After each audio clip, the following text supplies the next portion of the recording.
Entrevista Venevisión. Líder en opinión. Por tu canal independiente, Venevisión. ¿Qué tal, amigas y amigos? Muy buenos días, bienvenidos a Entrevista Venevisión. Tal como lo anunciábamos, hoy vamos a tener en Entrevista Venevisión a Gustavo Márquez. Él es ex embajador de Venezuela en Colombia. Muy buenos días, gracias por estar aquí con nosotros. Ya lo anunciábamos en la parte anterior, una de las noticias que más ocupa centimetraje en la prensa nacional y hay una gran expectativa, es con el encuentro que van a tener hoy los presidentes Juan Manuel Santos y Nicolás Maduro en Amazonas. Algunos han tenido el enfoque de ver esta reunión como reencarrilar las relaciones bilaterales, así lo decía el canciller Elías Agua. Quisiera que usted nos comentara la posición acerca de las expectativas que hay acerca de este, que sería el primer encuentro entre los presidentes de ambas naciones. Yo creo que es muy positivo que se retomen las relaciones entre los dos países a partir de la sugerencia que hizo precisamente la Cancillería colombiana.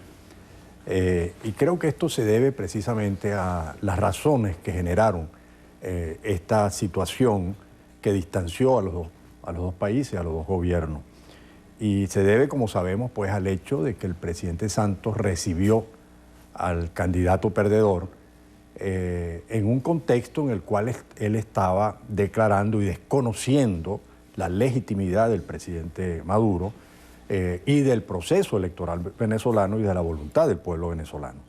Es decir, desconociendo las instituciones venezolanas, la Constitución, y eso obviamente tenía que producir estas fricciones, porque ni siquiera se había dado una reunión. Esta es la primera reunión que se va a dar entre los dos jefes de Estado, y se produjo ese incidente que no fue inocente, que no fue un malentendido, sino que formaba parte de una estrategia internacional por una parte, de esta oposición golpista que se niega a reconocer la institucionalidad democrática y, por otro lado, el imperio estadounidense buscando echarle leña al fuego para promover la desestabilización en Venezuela. Y precisamente ahora se da en el contexto en el cual ha fracasado rotundamente esta cruzada del candidato perdedor por América Latina, pretendiendo lograr que lo recibieran los jefes de Estado, cosa que no ocurrió, solamente fue el presidente Santos, y eso se debe precisamente a que la oligarquía colombiana ha convertido a Colombia en una plataforma militar en Sudamérica para tener el control de los recursos naturales de nuestra región y particularmente de Venezuela, que posee las mayores reservas petrolíferas del mundo y que por lo tanto es la joya de la corona. De manera que es importante que entendamos ese contexto. Recordemos que cuando Santos recibe a Capriles es el mismo momento en que él anuncia la incorporación de Colombia a la OTAN y, por otro lado, plantea el fortalecimiento del arco del Pacífico, de la Alianza del Pacífico, frente a la UNASUR. Es decir, es toda una geopolítica. O sea, según ustedes, una estrategia global. Hay una palabra clave que se ha manejado en todo esto y es malentendido. El presidente Juan Manuel Santos hacía la aclaratoria de que había una serie de malentendidos que él quisiera aclarar, pero usted señala que es parte de una estrategia global. ¿A qué intereses está obedeciendo la política exterior de Colombia en este sentido?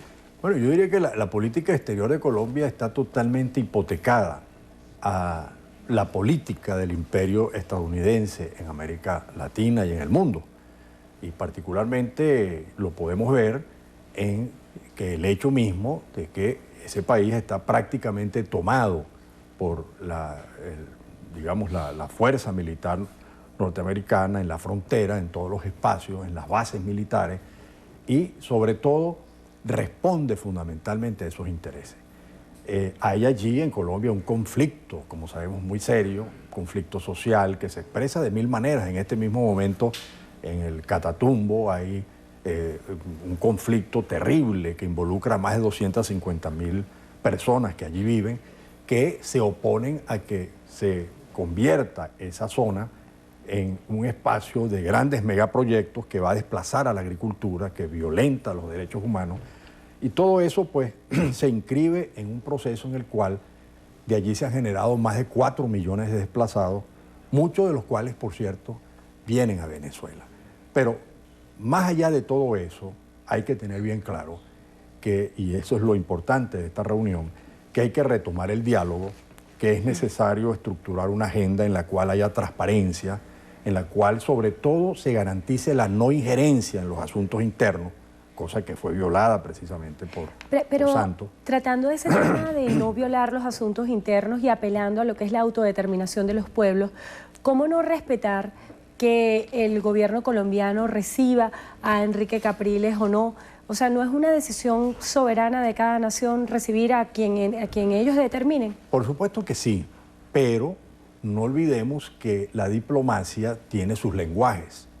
Y el hecho mismo de que lo haya recibido en la Casa Nariño, oficialmente, en un momento en que él se proyectaba como el presidente electo, desconociendo la autoridad del jefe de Estado, obviamente que estaba teniendo un papel de injerencia. Imagínate lo contrario. Imagínate que ese conflicto estuviese planteado en Colombia y el presidente Maduro recibiera aquí a un candidato que se autoproclamase ganador, desconociendo la institucionalidad, obviamente que es definitivamente una señal muy clara de injerencia, como la hubo en el gobierno de Uribe. E incluso hay que destacar el hecho de que en este momento el expresidente Uribe está bombardeando esta reunión que se va a realizar el día de hoy, afortunadamente, insisto, porque creo que el camino es el diálogo, es la coexistencia pacífica, es el respeto a cada uno de los pueblos y países en términos de la no injerencia en los asuntos internos, es la transparencia, es el manejo de una agenda de temas comunes que nos afectan a los dos países. ¿Cuáles serían los temas más importantes para tratar en esta agenda? Comprendiendo que en Venezuela está la población más grande de inmigrantes colombianos en el mundo, ¿cuáles deberían ser las expectativas y las prioridades a tratar en esta agenda? Y también comprendiendo la importancia que tiene la relación comercial con Colombia. Sí, hay muchos aspectos, ¿no?, que están de por medio, pero en primer lugar yo creo que tiene que aclararse toda esta conspiración que se viene gestando en Colombia. Para nadie es un secreto, y ahí está la denuncia de José Vicente Rangel, donde ha señalado el hecho de que se compraron unos aviones, o están por comprarse, o hay un proyecto de comprar unos aviones de 18 aviones de guerra, concretamente por parte de la oposición venezolana, para ubicarlos en Colombia. Y no olvidemos que allí hay factores desestabilizadores, allí está Carmona, allí está una empresa transnacional llamada Pacific Rubiales Energy, que está siendo manejada por ex ejecutivos de PDVSA y que están en una conspiración, JJ Rondón, etcétera, y esto ha sido denunciado por el gobierno. No se trata solo de una campaña mediática, de una guerra sucia, sino que hay otros factores. Recientemente acaban de denunciarse también la captura de 2 comandos de BACRIM en el Táchira y en Portuguesa por parte del ministro de Relaciones Interiores, que aparentemente están vinculados también a un proyecto de magnicidio en Venezuela. Es decir, todo esto, por cierto, no es de extrañar. Recordemos lo que ocurrió en la finca Dactari, los 157 paramilitares que fueron capturados en un momento en que pretendían asaltar el Palacio de Miraflores y darle muerte al presidente Chávez. Esos son hechos reales que además han sido reconocidos por la historia, por la vida. Y comprendiendo este contexto, ¿de qué manera se pudiera involucrar alguna responsabilidad al presidente Juan Manuel Santos y cómo sanear las relaciones, que es un proceso tan importante para todos, no solamente para Colombia, sino también para Venezuela? Claro, es que la situación es compleja, pero no hay otro camino que poner las cartas sobre la mesa. Es decir, la transparencia, este es un punto clave, porque además hay otros temas muy importantes, como es el tema del contrabando, que se viene dando allí. Y concretamente me refiero al tema del combustible, donde el presidente Chávez, digamos, buscando precisamente esa estabilización de las relaciones, planteó un proyecto de cooperación para suministrarle combustible a precios preferenciales a los estados fronterizos. Y eso se realizó y todavía de algún modo está vigente ese acuerdo, ¿no? Sin embargo, ¿qué ocurrió? que a pesar de que se le suministraban unos 35.000 barriles diarios de combustible, el contrabando siguió y se incrementó porque el Estado colombiano no fue capaz de ejercer el control en su país de esto. Por supuesto hay que reconocer que del lado venezolano también hay mafias que operan de manera binacional que hacen posible esta situación.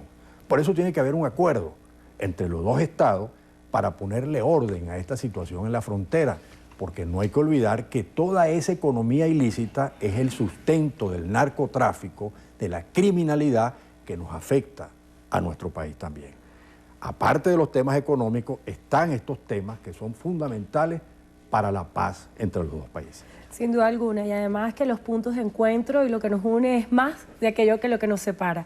Le damos las gracias a Gustavo Márquez, ex embajador de Venezuela en Colombia, por haber compartido con nosotros hoy en Entrevista Venevisión, y por supuesto vamos a estar atentos a este encuentro tan histórico, tan importante, el de los presidentes Juan Manuel Santos y Nicolás Maduro, que va a suceder hoy en horas de la tarde. Le doy de inmediato el pase a Manuel, la cita es en la emisión meridiana, allí los espero.